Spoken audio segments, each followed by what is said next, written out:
আসসালামু আলাইকুম সবাইকে। আমরা আসছি চাঁপাইনবাবগঞ্জ আমের বাগান ঘুরছি। গত 2 দিন ধরে শুধু আমেই খাচ্ছি। আমাদের এখানে আমরা এখানে বেড়াতে আসছি, কিন্তু আমাদের কোনো বেড়াতে আসলে তো মানুষ এটা সেটা খাওয়ায়, গরু মুরগি খাসি টাসি খাওয়া, আমাদের কিচ্ছু খাওয়াচ্ছে না, শুধু আম খাওয়াচ্ছে। আমার এক ভাবি আছে, ভাবির বাসায় বেড়াতে আসছি। ভাবি সকালে আম খাওয়াইছে, দুপুরে আম খাওয়াইছে, এই যে আসলাম, আসার আগে আম খাওয়াই নিয়ে আসছে, গত রাতে আম খাওয়াইছে, শুধু আমের উপরে রাখছে। তো শেষ পর্যন্ত আমরা আমের বাগানে চলে আসছি, দেখবো যে আসলে কীভাবে আমগুলো সংরক্ষণ করে রাখে।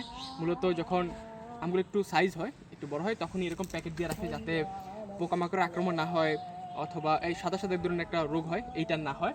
তো আমরা দেখি প্যাকেটগুলো কীভাবে করে, এবং প্যাকেটের মেকানিজম আছে, সুন্দর একটা মেকানিজম আছে, সেটা আপনাদের দেখাবো। আমি আগে দেখে এসেছি মেকানিজমটা। এইটা হচ্ছে প্যাকেট, আমরা একটু খোলার চেষ্টা করি।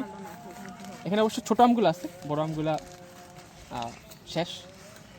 এই হচ্ছে আম, এরকম সবগুলোতে একটা একটা করে প্যাকেট লাগানো আছে।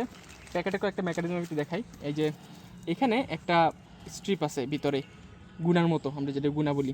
তো এইটা দিয়ে এরকম করে প্যাচ দিয়ে ধরে রাখে, যে প্যাচ দিয়ে ধরে রাখছে এরকম করে রাখে। আর এখানে একটু অলওয়েজ ফাঁকা রাখে কেটে, যাতে এখানে ভিতরে যদি কোনো বাতাস থাকে সেটা বের হয়ে যায়, অথবা যদি বৃষ্টির পানি ভিতরে ঢুকে এটা এখান দিয়ে বের হয়ে যায়। সো এইটা হচ্ছে আম সংরক্ষণের প্যাকেট। এবং এই জিনিসটা যদি ভালো থাকে, অবশ্যই এটার এই নিপটা ভেঙে গেছে, এইটার পরবর্তী বছর ইউজ করবে না। যেটা ভালো থাকবে আম পাড়ার পরে, সেটা আবার পরবর্তী বছরে ইউজ করবে। এ হচ্ছে আম সংরক্ষণের মেকানিজম চাঁপাইনবাবগঞ্জের। আর ভিতরে কাগজটা অনেক সুন্দর, একদম সফট টিস্যুর মতো, যাতে আম ভালো থাকে।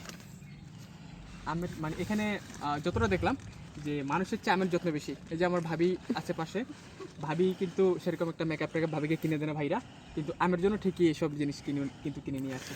ঠিক আছে, ধন্যবাদ সবাইকে।